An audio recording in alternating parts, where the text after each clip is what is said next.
स्वीकारणार आहेत। आत्तापर्यंत मंत्री दीपक केसरकर हे शिक्षक भरतीच्या संदर्भात किंवा शिक्षण क्षेत्राशी संबंधित असणारे निर्णय ते घेत होते, परंतु आजपासून हा कारभार नवनियुक्त शिक्षण मंत्री दादा भुसे साहेब ते स्वीकारणार आहे आणि त्या संदर्भात मंत्रालयात उपस्थित राहून ते या विभागाचा पदभार स्वीकारणार आहे आणि त्या संदर्भात ते 50 विद्यार्थ्यांसोबत औपचारिकपणे चर्चा करून आणि विभागीय आयुक्त असेल, जिल्हाधिकारी असेल, मुख्य कार्यकारी अधिकारी असेल, पोलीस आयुक्त, पोलीस अधीक्षक ही या ठिकाणी जी काही नावं दिलेली आहेत त्यांच्याशी औपचारिकपणे चर्चा करून ते आता मुंबईकडे आज मंत्रालयात त्यांचा पदभार स्वीकारणार आहेत। आपल्यासाठी ही आनंदाची गोष्ट आहे, कारण शिक्षण क्षेत्रामध्ये किंवा शिक्षक भरतीमध्ये फास्ट गती येण्यासाठी आपल्याला आता हे नवीन शिक्षण मंत्री आहेत तर त्यांच्या माध्यमातून आपल्याला आपल्या गोष्टी साध्य करून घ्यायच्या आहेत, कारण खूप उशीर झालेला आहे शिक्षक भरतीला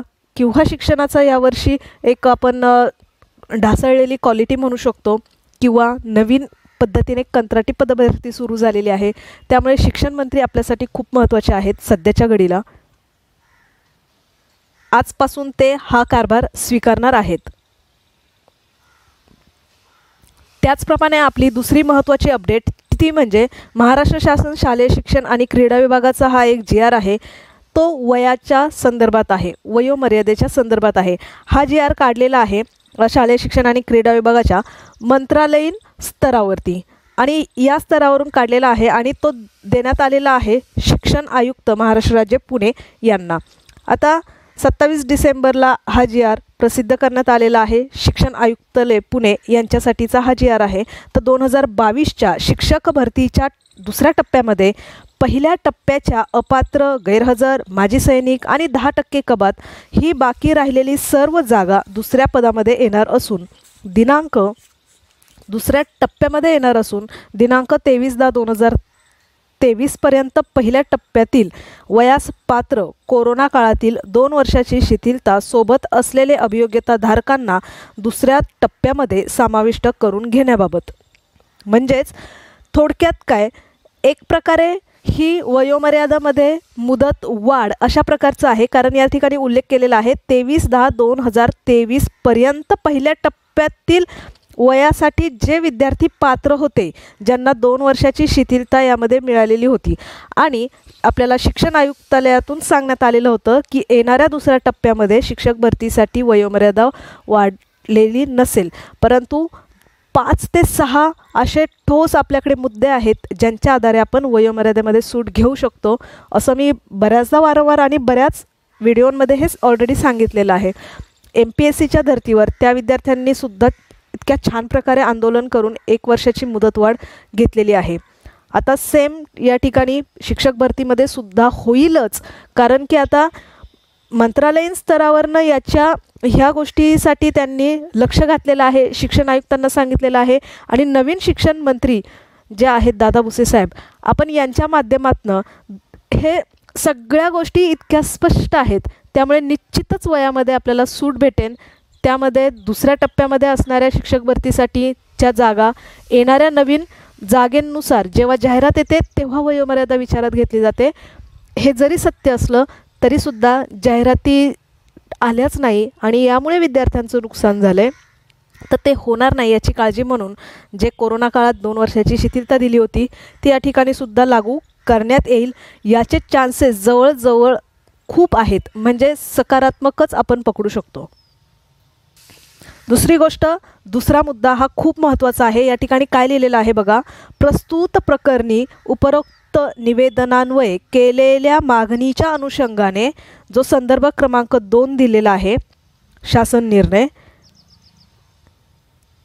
तरतुदी विचारात घेऊन आपले स्वयंस्पष्ट, म्हणजे ज्याच्यातून कोणाचाही कुठल्याही प्रकारचा गैरसमज होणार नाही अशी एक स्पष्टता आणणारा अभिप्राय शासनास तात्काळ सादर करण्याची आपणास विनंती आहे। म्हणजे आता मंत्रालयीन स्तरावरनं याची दखल घेतलेली आहे।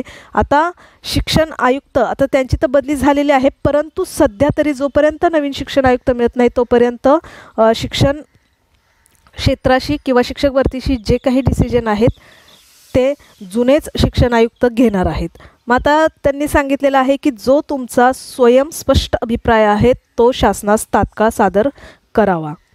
आता कोणताही अभिप्राय त्यांनी सादर केला, पॉझिटिव्ह असेल तर सगळ्यांसाठी चांगलीच गोष्ट आहे, 100% यामध्ये यश आलेलंच आहे. परंतु जसं त्यांनी मागं सांगितलेलं की वयोमर्यादा वाढून भेटणार नाही, असं जरी सांगितलं त्यावरती भरपूर प्रमाणात ऑब्जेक्शन येतील आणि शेवटी त्यांनासुद्धा वयोमर्यादा वाढून द्यावीच लागेल अशी सिच्युएशन निर्माण होईल.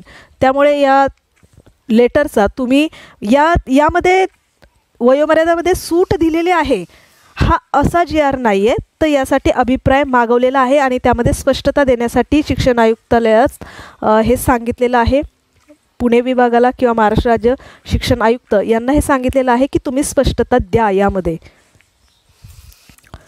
यानंतर आपली पुढची अपडेट ती म्हणजे टेट 3 नेमकी कधी होईल आणि ती कोण घेणार आहे. ॲक्च्युली आता टेट संदर्भात शिक्षण विभागाने असं सांगितलेलं आहे की TETचा जो निकाल आहे तो फेब्रुवारीमध्ये लावणार आहेत. मग आता TETचा निकाल लावल्यानंतरच टेट ते घेऊ शकतात. TETच्या निकालाच्या आधी टेट घेऊ शकत नाही. याचा अर्थ फेब्रुवारी महिन्यापर्यंत टेट 3 होणं शक्य नाही.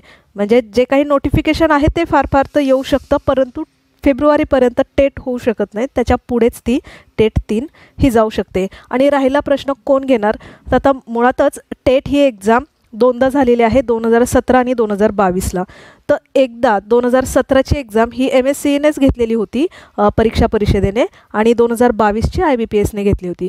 त्यामुळे नक्की कोण घेईन, आता परीक्षा परिषद घेईन किंवा IBPS घेईन किंवा त्यांना अजून कोणाशी जर कॉन्ट्रॅक्ट करायचं असेल तर ते दुसऱ्या एखाद्या कंपनीशी देखील करू शकतं.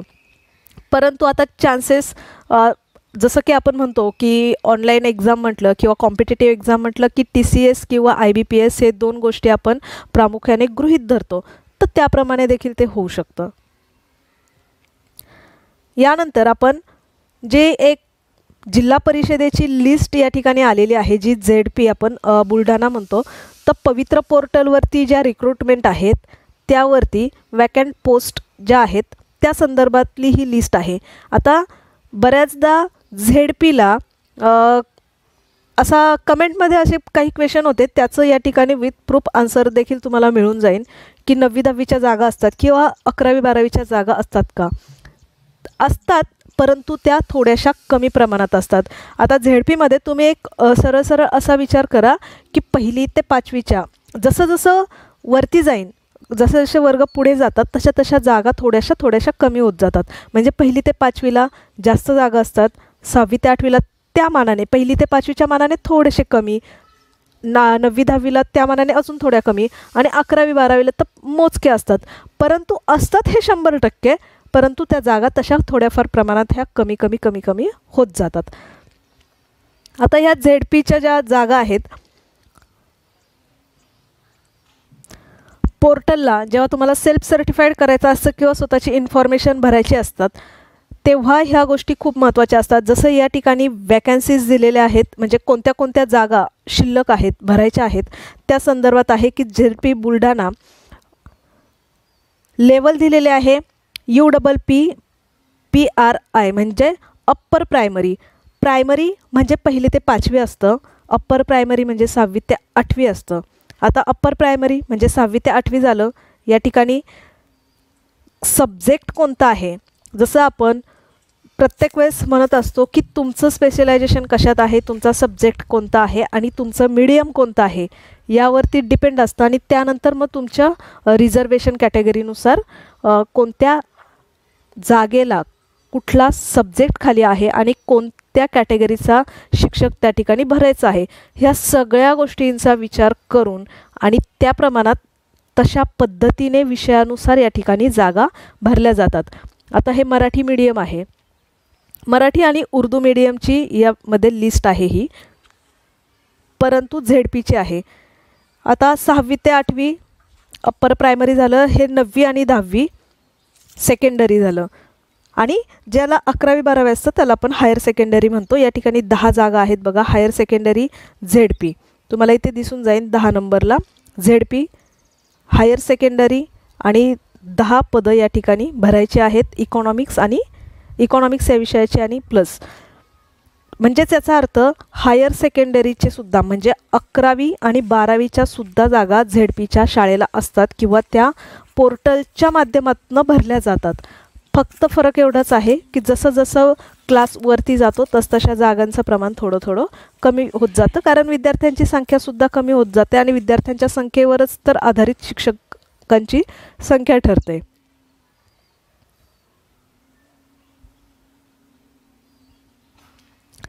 आता बाकीच्या देखील यामध्ये मॅनेजमेंटचं नेम दिलेलं आहे. बुलढाणाच्या झेडपीच्या सगळ्या शाळा यामध्ये दिलेल्या आहेत. म्हणजे फक्त एकाच्या या ठिकाणी दिलेल्या आहेत, अशा सर्व जिल्ह्यांच्या, सर्व तालुक्यांच्या आणि बऱ्याच एडेड स्कूलच्या म्हणजे त्यात वेगवेगळ्या संस्थांच्या अशाच पद्धतीने जागा असणार. फक्त यामध्ये कॅटेगरी देखील ॲड असते. आणि त्यानंतर माध्यमिक व उच्च माध्यमिक शाळांमध्ये कार्यरत शिक्षकांच्या रिक्त पदांचा तपशील. अशा प्रकारे हा तपशील या ठिकाणी दिलेला असतो. आता ह्या जागा कुठल्या फेजमध्ये येणार तर त्या सेकंड फेजमध्ये येतात. अशा प्रकारे महत्त्वाची अशी अपडेट या आजच्या व्हिडिओमध्ये होत्या. त्या म्हणजे वयोमर्यादेमध्ये निश्चित